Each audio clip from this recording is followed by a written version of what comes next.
What's going on, y'all? It's Almighty Oak, and today I'm going to be showing y'all a consistent build for the 7-star Porygon 2 raid.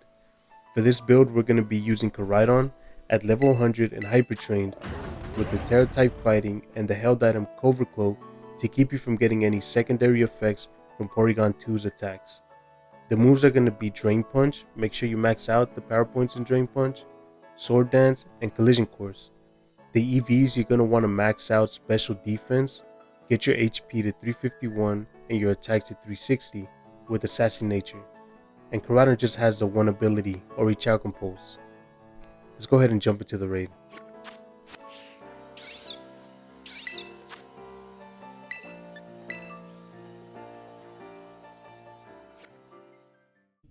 For this raid, you're going to want to lock in Belly Bolt because it sets up light screens throughout the raid, which will make Porygon 2's attacks deal less damage, which is nice.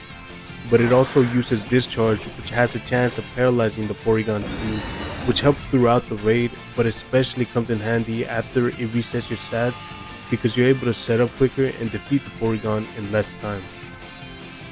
To start off the raid, Porygon 2 will do a Trick Room, which will make it go first for 5 turns due to its speed, but it only does this once and in the beginning, so after the 5 turns, we'll be going first for the rest of the raid.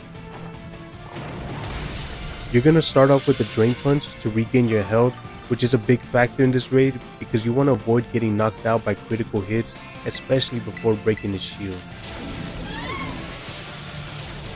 Then you're going to want to follow that up with 2 Sword Dances to get your attack to +4, that way you can still regain a good amount of health even after Porygon sets up his shield.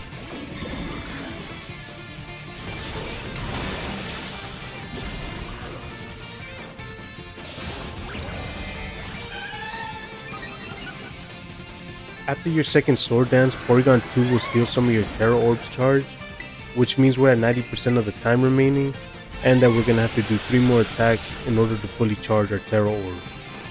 So you'll want to do 3 Drain Punches to regain your health from the previous attacks while you were using Sword Dance, and to fully charge your Tera Orb. Porygon 2 does activate his shield at 85% of the time or of its health remaining, so because we're at +4 attack, our Drain Punch will bring his health down past 85%, which will activate his shield, but because we have the +4 attack, we'll still be able to regain a good amount of HP.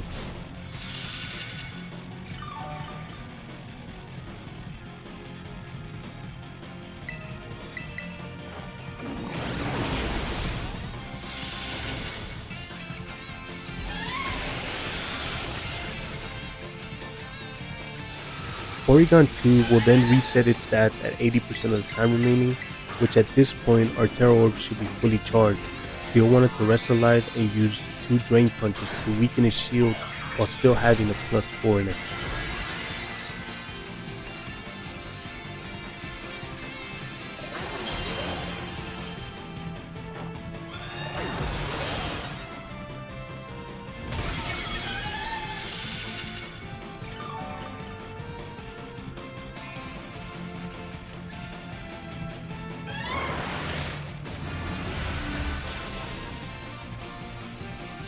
After the first Drain Punch after you terrestrialize, Porygon 2 will use Discharge, which just lets us know that its health is at or under 65%.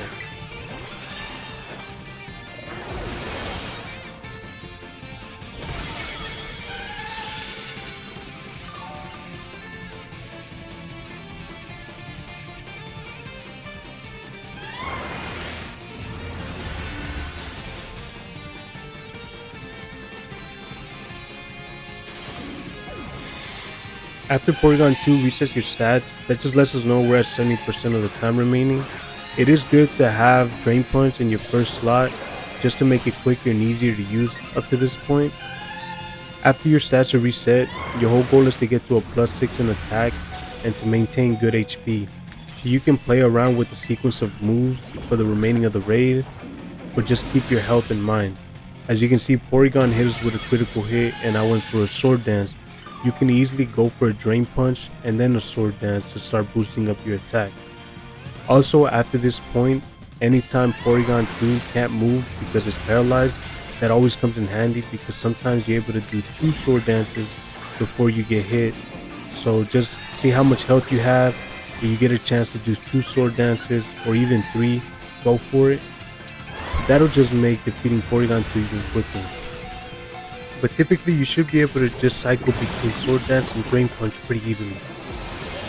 The only thing keeping this build from being super consistent are the critical hits, just because if you're going to be doing this raid a lot, it's bound to happen where Porygon 2 hits you with 2 critical hits back to back and knocks you out. There are things you can do. You can try to also lock in a Gardevoir to heal you, or a Sylveon to use Moonblast and lower its special attack alongside Belly Bolt, but that won't happen too often to where it's an issue.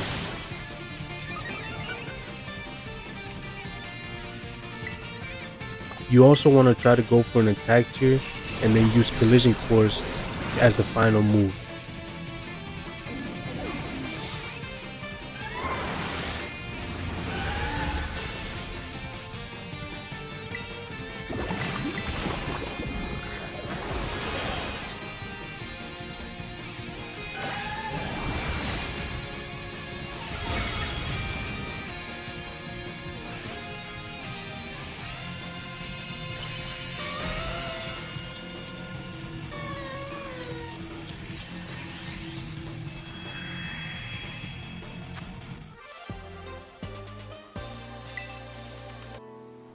This is a pretty consistent solo build to farm the Porygon 2 raids. I hope this video was helpful. Feel free to drop a like and leave feedback in the comments, and subscribe if you like these kind of raid builds. Hope you guys enjoy, have fun.